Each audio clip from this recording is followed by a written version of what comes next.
pour ce que l'Esprit veut nous donner ce soir, je vais vous inviter à tourner dans Matthieu chapitre 3, dans l'Évangile selon Matthieu chapitre 3.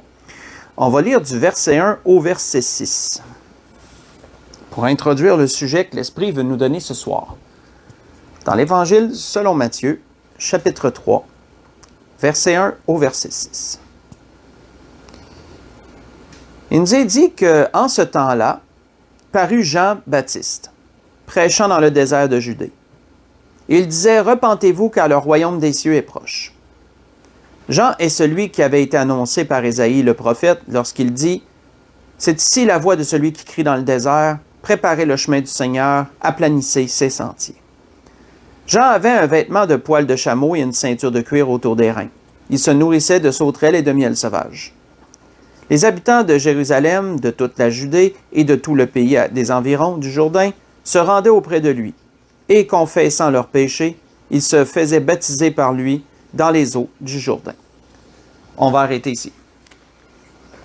Donc, qu'est-ce qu'on peut voir ici, c'est que lorsque Jean apparut, son message était tellement nouveau, son message était tellement différent de ce qu'ils entendaient, son message était tellement puissant que les gens venaient à lui en masse. On voit que son message était de se repentir parce que à cause de la proximité du royaume des cieux. Et on peut voir que les foules affluaient vers lui pour cela, et les foules venaient pour se faire baptiser.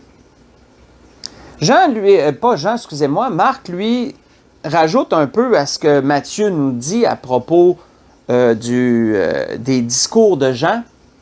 Marc, lui, rajoute ceci.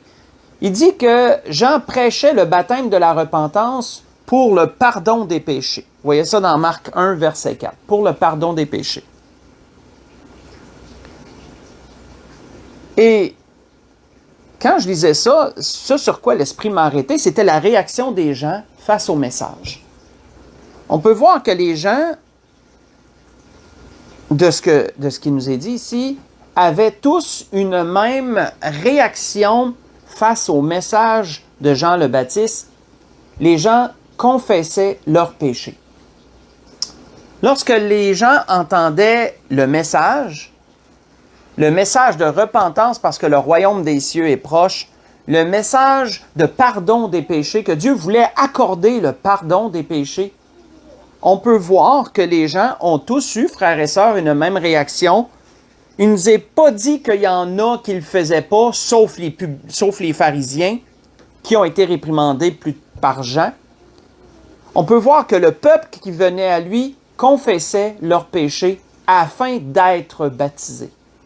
Ils confessaient leurs péchés afin d'être baptisés. Ça voulait dire quoi? Quand on regarde la définition du mot « confesser », ça veut dire de reconnaître une faute. Ça veut dire de reconnaître une faute, un crime, ça veut dire d'avouer. Donc les gens venaient et ils avouaient, ils extériorisaient, ils ne gardaient pas dans leur tête ou dans le cœur, ils extériorisaient par le verbe, par les mots, ils avouaient leur faute. Ils avouaient leur faute.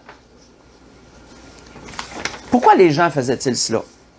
Dans un premier temps, comprenons pourquoi les gens avaient-ils cette réaction face au message. Mais il y a deux choses. Quand je méditais sur ça, il y a deux choses que j'ai pu relever. Bien, premièrement, parce que la loi l'enseignait. Dieu, dans sa loi, enseignait la confession pour les fautes commises. Faites juste écouter, on voit qu'il dit ceci dans la loi. L'Éternel parla à Moïse et dit aux enfants d'Israël, lorsqu'un homme ou une femme péchera contre son prochain en commettant une infidélité à l'égard de l'Éternel, et qu'il se rendra ainsi coupable, il confessera son péché. Et il restituera dans son entier l'objet mal acquis, en y ajoutant 1/5. Il le remettra à celui envers qui il s'est rendu coupable. Voyez cela dans Nombre chapitre 5, verset 5 au verset 7. Nombre chapitre 5, verset 5 au verset 7. Donc, dans un premier temps, on pourrait dire, pourquoi les gens confessaient-ils leurs fautes? Bien, parce que c'était enseigné dans la loi. C'était enseigné dans la loi que si tu faisais quelque chose envers ton prochain, que tu te rendais compte que tu avais mal agi ou que tu avais consciemment mal agi, bien, la loi dit, tu vas confesser ta faute à ton prochain. Tu vas lui avouer, tu vas lui dire ce que tu as fait. Et tu vas restituer. Tu vas restituer ce que tu as acquis par le crime ou peu importe, en y ajoutant même un cinquième, comme la loi le prescrivait. Donc, dans un premier temps, on pourrait dire que c'est une des raisons pour laquelle il les menait à confesser leurs fautes à Jean. Mais on voit aussi qu'il y avait d'autres choses. Et cette raison-là, elle est plus intérieure. La deuxième raison, c'est leur conscience. C'est leur propre conscience. Que lorsque leur conscience les accusait, lorsque leur conscience les condamnait, ben, les gens, sous la pression de leur propre conscience, confessaient leurs fautes. On voit que le Seigneur, juste par quelques paroles habiles, parce que c'est le Seigneur, c'est le Verbe de Dieu, il est capable de dire une seule parole, puis il va aller direct au cœur, il va aller direct là où ça fait mal, direct là où c'est le plus profond. Le Seigneur avait dit ceci à une foule qui était prête à lapider une femme pécheresse qui avait été prise en flagrant délit d'adultère. Le Seigneur avait simplement dit cette parole, que celui qui est sans péché jette le premier la pierre contre elle. Et qu'est-ce que la Bible nous dit, frères et sœurs, à propos de cela? Quelle a été la réaction intérieure de chacun? Il nous est dit que quand ils entendirent cela, accusés par leur conscience, ils se retirèrent l'un à l'un depuis le plus âgé jusqu'au dernier. Vous voyez ça dans Jean 8, verset 9. De sorte que quand notre conscience nous condamne, quand on est rongé par la culpabilité, ben, la confession va être la façon de se décharger de ce fardeau. La confession devient la façon de se libérer de la culpabilité. Tu te sens coupable, tu confesses ta faute et ça va te libérer. C'est libérateur. Ainsi, on peut voir que la parole de Jean, d'une certaine façon, touchait les gens. Elle touchait les personnes là où ça faisait mal. Elle touchait les personnes là où c'était sensible. Et les gens, par culpabilité, à cause de leur conscience, venaient à lui et pour se repentir, ils confessaient leurs péchés à Jean. Ils confessaient leurs fautes. On voit qu'à travers ce qu'ils faisaient, ils se déchargeaient, ils se libéraient du fardeau afin d'avoir une conscience plus, je dirais, plus légère. Et ainsi, en même temps, ben, ils accomplissaient la loi. Parce que la loi disait que si tu as commis une faute envers ton prochain, ben, tu vas confesser ta faute. On peut voir qu'ils accomplissaient deux choses en même temps à travers cela. Ils libéraient leur conscience et ils obéissaient à la loi. Quand on regarde, frères et sœurs, la psychologie humaine, je veux dire ce que les psychologues enseignent, la psychologie enseigne que la confession, c'est un processus qui est nécessaire pour l'être humain. La confession, c'est pas quelque chose qui est banal, c'est pas quelque chose qui est accessoriel, c'est quelque chose d'essentiel. La psychologie enseigne que la confession a des répercussions bienfaitrices, a des répercussions bienfaitrices sur le corps et sur l'esprit. Sur l'esprit, premièrement, et le corps par la suite. Sur l'esprit, parce qu'elle permet justement de libérer la conscience, de te sentir léger. Et sur le corps, parce que de ne pas confesser amène toutes sortes de maux, peut amener toutes sortes de maux au corps. Toutes sortes de maux à l'esprit qui se répercutent ensuite sur le corps. Confesser les fautes nous enseigne la vérité, le principe de dire la vérité. Ça l'enseigne l'humilité parce que tu dois t'humilier pour confesser. Ça l'enseigne l'honnêteté aussi parce que ça t'enseigne d'être honnête envers ton prochain. C'est pas surprenant, frères et sœurs, que dès le plus jeune âge, on va enseigner à nos enfants à confesser leurs fautes. Avez-vous déjà remarqué ça? Que très tôt dans la vie de nos enfants, on va leur enseigner, tu as fait quelque chose de mal, dis-le-moi. Dis ce que tu as fait. Ne le retiens pas, dis-le. Confesse ta faute. On enseigne ça à nos enfants dès le plus jeune âge parce qu'on veut leur enseigner les principes que je viens de vous dire. On veut en même temps qu'ils ne soient pas chargés de culpabilité parce que c'est pas bon pour nous. C'est pas bon pour l'être humain, ça. Mais justement, on dit que c'est pas bon pour l'être humain. Mais qu'est-ce qui arrive lorsque on refuse de confesser nos fautes? Qu'est-ce qui peut arriver? Qu'est-ce qui peut nous arriver lorsqu'on refuse de confesser nos fautes? Il y a un homme qui peut répondre et qui a répondu à cette question dans la parole. Il y a un homme qui a expérimenté ça et qui nous a assez bien, je dirais, décrit qu'est-ce qui arrive quand tu refuses de confesser tes fautes. Et peut-être que certains d'entre vous savent déjà de quel homme je vais parler. Cet homme, c'est David. David nous a bien décrit qu'est-ce qui se passe chez l'être humain lorsqu'il refuse de confesser ses fautes. On va aller voir ça ensemble dans le psaume 38, si vous voulez me suivre. Dans le psaume 38, qu'est-ce qui arrive lorsque l'on refuse de confesser ses fautes? Dans le psaume 38. Dans le psaume 38, on va lire à partir du verset 5. Verset 5 jusqu'au verset 11. Et arrêtons-nous sur ce que David nous dit. Parce qu'il l'a vécu, ça, David. David a été, pendant un certain temps, rongé par la culpabilité, rongé par la honte et toutes sortes d'autres sentiments. Et il décrit comment il s'est senti au-dedans de lui. David nous dit, dans le psaume 38, à partir du verset 5, il dit « Car mes iniquités s'élèvent au-dessus de ma tête, comme un fardeau, elles sont trop pesantes pour moi. Mes plaies sont infectes et purulentes. » Quand que c'est infect et purulent, pour vous donner une image, c'est comme, ça a beaucoup de pus, là. C'est comme un bobo, genre, qui ne guérit pas puis qui est rempli de pus. C'est ça, les plaies sont infectes et purulentes. Donc, il imagine un peu comment il se sentait. Par l'effet de ma folie. Pourquoi? Parce qu'il n'avait pas immédiatement confessé ses fautes. Il avait retenu ça, David. Je suis courbé, abattu au dernier point. Tout le jour, je marche dans la tristesse, car un mal brûlant dévore mes entrailles. Il n'y a rien de sain dans ma chair. Je suis sans force, entièrement brisé. Le trouble de mon cœur m'arrache des gémissements. Seigneur, tous mes désirs sont devant toi, et tous mes soupirs ne te sont point cachés.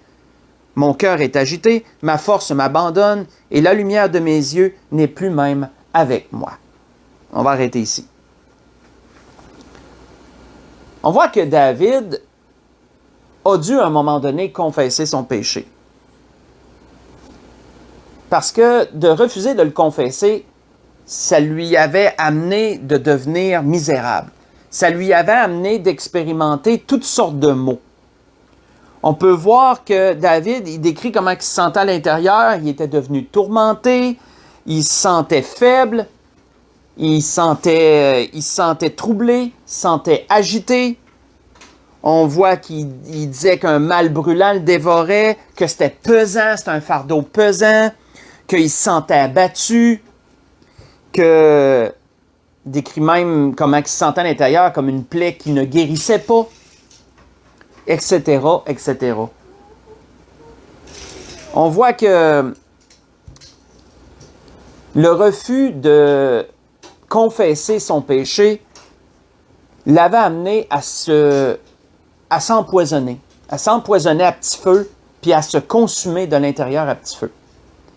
C'est pourquoi qu'il disait au verset 11 que, à la fin du verset 11, qu'il dit même « La lumière dans mes yeux n'est plus avec moi ». Vous savez, quand quelqu'un est en santé, les yeux brillent. Hein? Les yeux de la personne, ils brillent, ils pétillent. Même un animal, tu peux voir qu'il est en santé par ses yeux.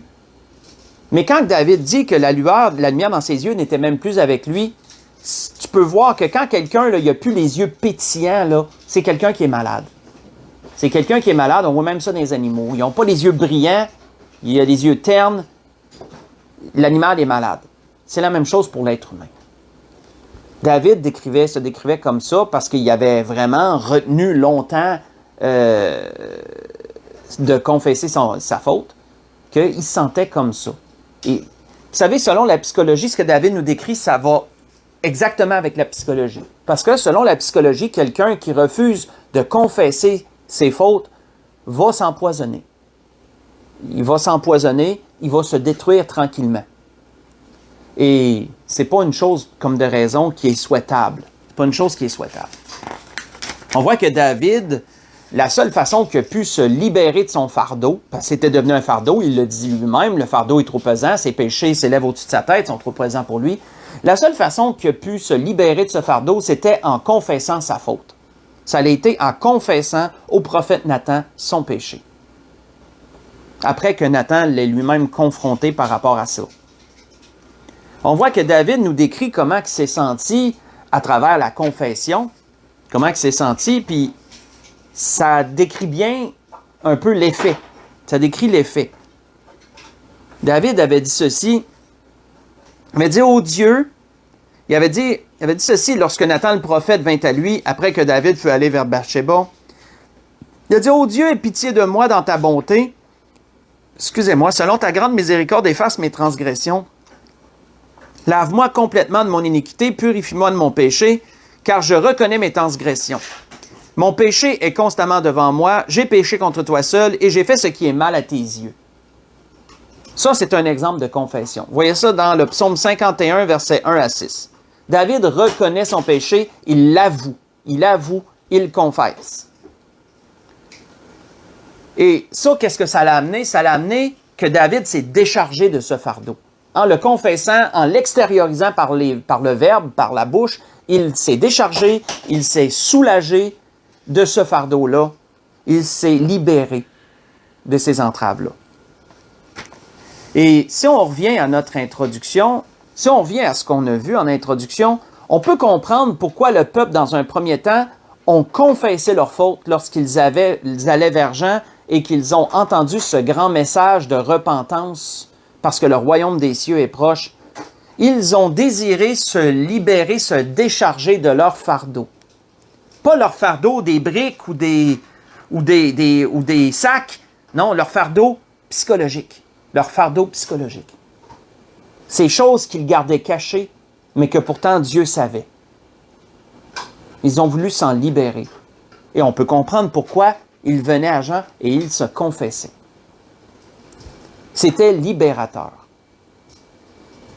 Quand je méditais là-dessus, frères et sœurs, je n'ai pas pu m'empêcher de revenir sur, dans ma tête, dans mes méditations, je n'ai pas pu m'empêcher de revenir sur ce que les catholiques avaient mis en place à travers la confession auriculaire.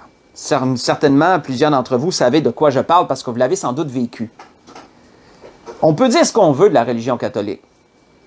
Mais, d'une certaine façon, ce procédé-là, d'amener les gens à aller se confesser au prêtre de leur paroisse, devait certainement être libérateur pour plusieurs. Ça devait certainement être un processus qui faisait du bien pour plusieurs. Je dis pas nécessairement que c'est bon dans le sens, je dis pas nécessairement que c'était correct d'obliger les gens à aller se confesser. Mais quand on regarde tout le bienfait que la confession apporte pour ceux qui étaient réellement coupables de choses, ça devait être libérateur. Ils devaient se sentir bien lorsqu'ils sortaient du confessionnal. Et je suis sûr que même certains désiraient volontairement aller se confesser, tu n'as même pas besoin de les forcer. Je suis sûr qu'il y en a plusieurs qui y allaient d'eux-mêmes. Peut-être même plusieurs fois en dehors, même des fois qui étaient prescrits de le faire. Dans un premier temps, on voit que la confession apporte un bien-être au corps et à l'esprit.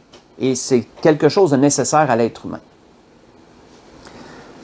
Mais un autre point, frères et sœurs, sur lequel l'Esprit veut nous arrêter à travers cela, c'est le rapport avec Dieu. Qu'est-ce que Dieu en pense de la confession? Qu'est-ce que ça l'amène, la confession, en rapport avec Dieu? Allons dans 1 Jean 3 pour voir cela. Dans 1 Jean, chapitre 3, et voyons ce qui nous est dit. Voyons ce que Jean nous dit. On a vu ce que la confession fait pour nous, pour l'être humain, le bien qu'elle apporte, mais vis-à-vis de Dieu, qu'est-ce qu'elle apporte? Dans 1 Jean, chapitre 3.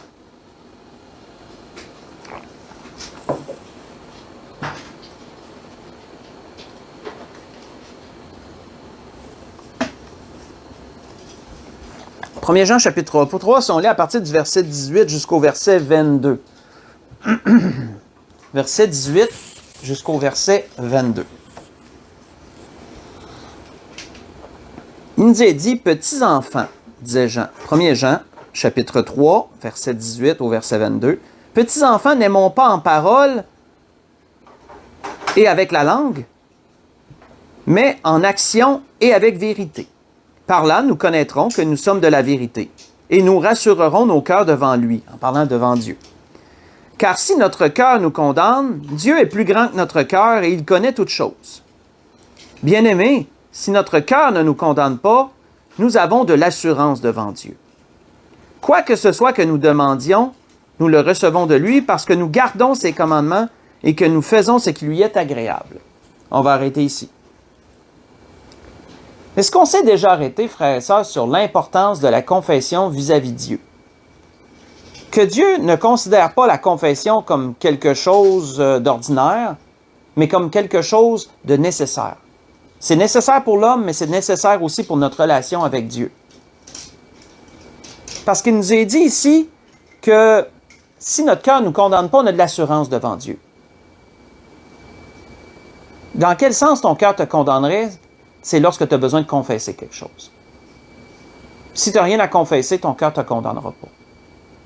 Mais si ton cœur te condamne, c'est parce que ta conscience te condamne. Et si ta conscience te condamne, c'est parce que tu as quelque chose à dire. Tu as quelque chose à avouer à quelqu'un. Soit à Dieu, soit à une autre personne. Et on peut voir que la confession nous place dans une position favorable vis-à-vis de Dieu. Parce qu'il est dit, quoi que ce soit que nous lui demandions, nous le recevons parce qu'on garde ses commandements. Bien, si tu as quelque chose à confesser, c'est peut-être parce que tu as transgressé un commandement. Tu as désobéi à Dieu d'une façon ou d'une autre. Si tu as désobéi à Dieu d'une façon ou d'une autre, bien, la confession va te placer dans une position favorable vis-à-vis de Dieu. C'est comme une logique. C'est comme une logique. Plusieurs à travers les Écritures, quand on parcourt les Écritures, plusieurs à travers les Écritures ont utilisé la confession quand ils parlaient, quand ils s'adressaient à Dieu pour de multiples raisons. De multiples raisons. On peut voir, entre autres choses, si vous voulez le prendre en note, et vous pourrez prendre quelques notes, que Néhémie a utilisé la confession pour que Dieu porte attention à sa prière. Ça, vous voyez ça dans Néhémie 1, versets 6 à 9. Néhémie avait quelque chose à demander au roi et il voulait la bénédiction de Dieu. Il a parlé à Dieu, il s'est mis en prière pour que le roi lui soit favorable, mais il a utilisé la confession pour que Dieu écoute sa prière, pour que Dieu soit favorable à sa prière. On voit aussi que la prière, Jean le dit, la confession, Jean le dit ailleurs, elle favorise le pardon de Dieu, là. Elle favorise le pardon de Dieu. Pourquoi Jean disait ceci? Si nous confessons nos péchés, il, en parlant de Dieu, est fidèle et juste pour nous les pardonner et pour nous purifier de toute iniquité. La confession amène le pardon. On peut comprendre à travers cela pourquoi le peuple, lorsqu'ils ont entendu le message de Jean, repentez-vous. Pourquoi? Pour le pardon des péchés. Pourquoi ils se sont confessés? Pas seulement parce que ça leur faisait du bien, c'était libérateur, mais parce que ça l'amenait le pardon de Dieu. Confessez vos péchés et Dieu est fidèle et juste pour les pardonner. C'est puissant quand on s'arrête là-dessus. On peut voir que la confession aussi est un prérequis, excusez-moi, la confession, elle est un prérequis lorsqu'on a des prières de guérison à demander à Dieu. Ça, il n'y en a pas beaucoup qui s'arrêtent là-dessus, mais il nous est donné dans la parole une procédure à suivre lorsque tu es malade et que tu désires la guérison de Dieu. Laissez-moi vous rafraîchir la mémoire. C'est Jacques qui en parle. Jacques nous disait ceci. Quelqu'un parmi vous est-il dans la souffrance qu'il prie? Quelqu'un est-il dans la joie qu'il chante des cantiques? Quelqu'un parmi vous est-il malade qu'il appelle les anciens de l'Église? Les anciens de l'Église. Bien ça veut dire qu'il faut que tu sois dans une Église. Il faut que tu aies accès à des anciens.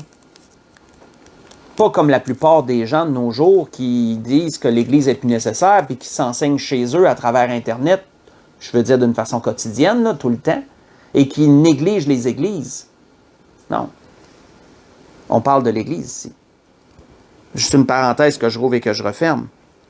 Donc, quelqu'un parmi vous est-il malade qu'il appelle les anciens de l'Église et que les anciens prient pour lui en loignant d'huile au nom du Seigneur. Et la prière de la foi sauvera le malade et le Seigneur le relèvera, et s'il a commis des péchés, il lui sera pardonné. Normalement, on arrête de lire là. Et ça, c'est la faute que plusieurs commettent. On arrête de lire là.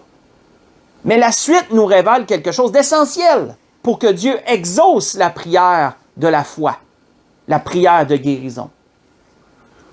Jacques continue en disant « Confessez donc vos péchés les uns aux autres et priez les uns pour les autres afin que vous soyez guéris. » Donc, on voit que ce n'est pas à part, là. Ça a le rapport exactement avec ce qu'on vient de lire précédemment. Confessez vos péchés les uns aux autres et priez les uns pour les autres afin que vous soyez guéris. La prière fervente du juste a une grande efficacité. Vous voyez ça dans Jacques chapitre 5. J'ai lu du verset 13 jusqu'au verset 16. Donc, on peut voir que la confession est essentielle pour la prière de guérison, la prière de la foi en rapport avec la guérison. On peut voir à d'autres endroits que la confession, elle donne gloire à Dieu. Quand tu confesses tes fautes, tu rends gloire à Dieu, tu donnes la gloire à Dieu. Parce que Dieu le sait déjà. Dieu le sait déjà et c'est une insulte de ne pas lui dire s'il le sait déjà, de refuser de le dire s'il le sait déjà. Nous autres, on se dit, ben Dieu sait tout, je n'ai pas besoin de le dire. Tu as besoin de le dire. Dieu l'exige, tu as besoin de le dire. On voit que lorsque, faites juste écouter, ben même pas, je n'irai même pas lire, mais si vous voulez lire pendant la semaine, oui, dans Josué 7, versets 19 à 21, souvenez-vous, lorsqu'Acan avait pris des choses dévouées par interdit, qu'est-ce que la Bible nous dit? Que lorsque Dieu a fait tirer par le sort les familles, les maisons, etc., puis qu'Acan a été désigné comme étant la personne coupable de transgression, qu'est-ce que Josué a dit à Acan? Josué lui a dit, « Donne gloire à Dieu, mon fils, confesse ce que tu as fait. Confesse ce que tu as fait. Donne gloire à Dieu. » Et Acan s'est exécuté, il a confessé son péché. On peut voir, entre autres, aussi que la confession peut amener Dieu à donner certaines révélations. C'est ce que Daniel a expérimenté. Daniel, lorsqu'il a prié pour la fin des 70 années dans Daniel 9, il a confessé grandement, longuement ses fautes et les fautes de ses pères. Puis on peut voir que Dieu lui a donné une des révélations les plus marquantes, je dirais, dans l'Ancien Testament concernant l'Antéchrist, concernant les temps de la fin, etc. Mais ça découlait tout de la confession, entre autres, qui démontrait la ferveur, qui démontrait la sincérité de sa prière. Un endroit qui m'a interpellé dans la parole, lorsque je méditais sur le message de ce soir, lorsque j'étudiais ces choses, on peut voir que, selon la loi, la confession, c'est une dette que tu dois t'acquitter envers Dieu. Celle-là, je l'avais trouvé pas mal forte, mais c'est écrit. La confession, c'est comme une dette que tu payes. C'est une dette dont tu t'acquittes envers Dieu.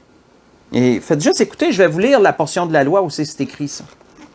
Ça a rapport avec le peuple. Dieu parle à son peuple d'Israël et il leur dit, « Ils confesseront leurs iniquités et les iniquités de leurs pères, les transgressions qu'ils ont commises envers moi et la résistance qu'ils m'ont opposée, péchés à cause desquels moi aussi je leur résisterai, je les mènerai dans le pays de leurs ennemis. Et alors leur cœur incirconcis s'humiliera, ils paieront la dette de leur iniquité. » Vous voyez ça dans Lévitique 26, versets 40 et verset 41. Ils confesseront leurs iniquités et leurs fautes. Je vais les amener dans... parce que moi aussi je leur ai résisté.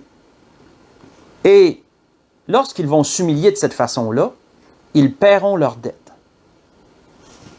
Et on peut voir que, là je ne lirai pas la suite, mais si on continuera à lire, c'est là qu'on verrait que Dieu se souvient de son alliance et tout le reste. Dans le Lévitique 26, verset 40 et verset 41. Ce dernier point nous démontre à quel point la confession est quelque chose de nécessaire aux yeux de Dieu. Elle est une dette dont on doit s'acquitter. C'est quelque chose qu'on doit payer, entre guillemets. C'est un paiement qu'on doit faire. Donc, c'est quelque chose qu'on doit faire. Dieu le considère comme ça si on veut avoir accès à sa grâce et à sa bénédiction. Donc, si on retourne à notre introduction, on peut comprendre pourquoi le peuple trouvait nécessaire de confesser leurs fautes lorsqu'ils allaient vers Jean.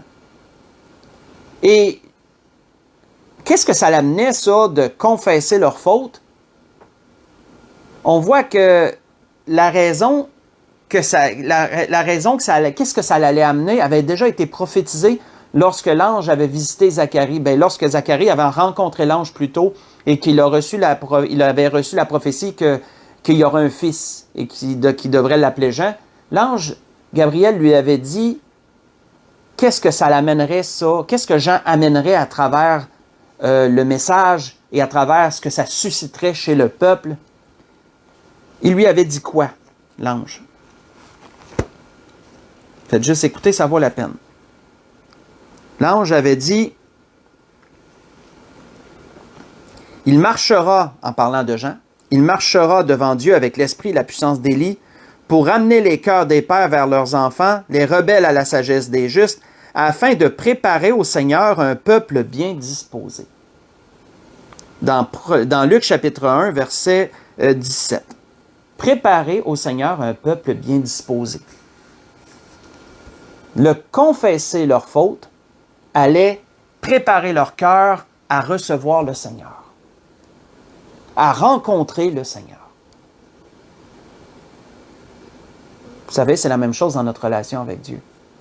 Même si on a déjà reçu Jésus comme Sauveur et Seigneur, la confession de nos fautes dispose notre cœur vis-à-vis de Dieu.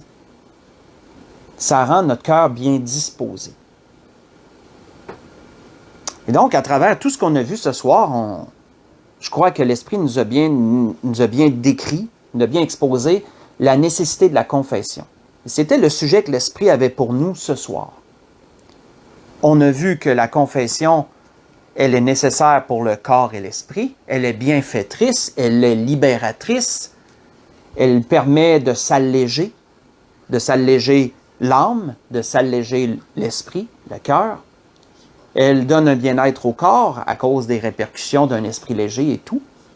On a vu comment David, en refusant de confesser, comment qu'il s'est nui, comment qu'il s'est fait mal, comment il se détruisait, et que la seule façon qu'il a eu de se libérer, ça a été de confesser ses fautes. On a vu que vis-à-vis de Dieu, la confession, elle est essentielle aussi. Elle est essentielle, elle amène beaucoup de faveurs de la part de Dieu. Elle nous place dans une bonne position vis-à-vis de Dieu. On a vu comment beaucoup d'hommes ont expérimenté des choses différentes en rapport avec la confession. Mais surtout, le dernier point, moi, c'est celui qui m'avait marqué le plus, le dernier que je vous ai lu, c'est que la confession, c'est une dette qu'on a vis-à-vis de Dieu. On doit s'acquitter de cela lorsque ça l'arrive. Ça, moi, j'ai retenu ça, entre autres. Et on a vu tout ça à travers de l'exemple de ce que le peuple faisait par rapport au message de Jean. C'était ce que l'Esprit voulait nous dire ce soir. Pour conclure, on va aller voir ce que Paul a dit, lui. Parce que Paul a dit à travers d'un témoignage qu'il a rendu, il a décrit le but qu'on devrait tous avoir. Le but qu'on devrait tous avoir en rapport avec le message de ce soir. Quel but devrions-nous rechercher en rapport avec ce que l'Esprit nous dit ce soir? Pour ça, on va aller voir ça dans les Actes chapitre 24. On va conclure là pour ce soir. Dans les Actes au chapitre 24. On va aller voir ce que Paul a dit dans un témoignage qu'il a rendu à Félix de son temps. dans les Actes au chapitre 24. Si on lit à partir du verset 14. Verset 14 au verset 16. L'apôtre Paul disait à Félix, « Je t'avoue bien que je sers le Dieu de mes pères, selon la voie qu'ils appellent une secte. » En parlant des Juifs qui l'accusaient. « Croyant tout ce qui est écrit dans la loi et les prophètes, et ayant en Dieu cette espérance comme ils l'ont eux-mêmes, qu'il y aura une résurrection des justes et des injustes. » Et là, notez, c'est pourquoi, disait-il, je m'efforce d'avoir constamment une conscience sans reproche devant Dieu et devant les hommes. On va s'arrêter ici. C'était son but à Paul, d'avoir constamment une conscience sans reproche devant Dieu et devant les hommes. Comment est-ce qu'on peut réussir à avoir une conscience sans reproche devant Dieu et devant les hommes si nous sommes pécheurs, et si nous sommes maladroits, et si nous allons d'une façon ou d'une autre, involontairement ou volontairement, on ne le souhaite pas, mais parfois volontairement, faire quelque chose de mal envers notre prochain ou envers Dieu. Comment pouvons-nous garder une conscience sans reproche? À travers la confession. C'est par la confession qu'on peut garder une conscience sans reproche devant Dieu et devant les hommes étant pécheurs. Avons-nous fait quelque chose à quelqu'un et notre conscience nous taraude sur ça? Allons le lui confesser. Disons-le. Avons-nous transgressé un commandement de Dieu? Est-ce que notre conscience nous condamne vis-à-vis de Dieu? Confessons notre faute à Dieu. Rendons-lui gloire à travers ces choses. D'une façon ou d'une autre, ça va libérer votre esprit, ça va libérer votre âme, ça va vous faire sentir bien, plus léger, et en même temps, à travers cela, vous serez acquitté de votre dette vis-à-vis de Dieu, comme on l'a vu, et vous aurez une conscience sans reproche. Et ça devrait être le but de chacun d'entre nous. C'était ce que l'Esprit voulait nous dire ce soir. Donc, dans toutes ces choses, je voudrais vous souhaiter à tous et à toutes un bon restant de semaine. Comme je l'ai dit à l'Église de l'Espérance, je ne serai pas, dimanche prochain, je ne serai pas physiquement à l'Église. Je vous demanderai en même temps de prier pour moi. J'ai un mariage samedi, je marie quelqu'un samedi. Je vais diffuser directement d'où je serai dimanche matin, même heure, à 9h30, comme d'habitude. Je diffuserai en direct sur Facebook, mais je ne serai pas physiquement à l'Église. Donc, on se dit à la prochaine. On va se dire à dimanche en live. Je vous aime, soyez bénis et bon restant de semaine.